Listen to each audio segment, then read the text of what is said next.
Sebagai bentuk kepedulian terhadap rekan seprofesi yang telah dipecat dari pekerjaannya, DPC FSB Nikuba KSBSI Palembang memberikan bantuan sosial berupa sembako.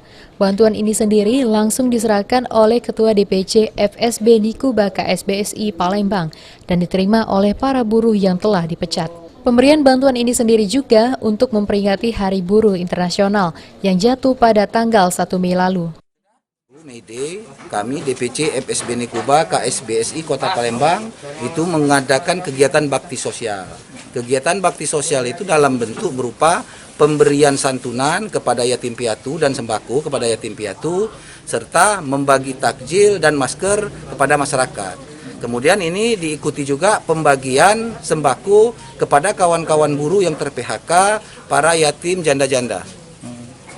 Berapa jumlah Kak yang mendapat bantuan langsung ini Kak?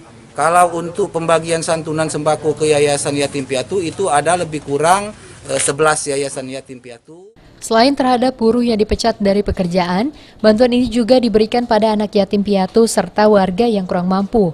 Selain itu juga dilakukan pembagian masker oleh DPC FSB Nikuba KSBSI Palembang. Firman Hidayat, PAL TV.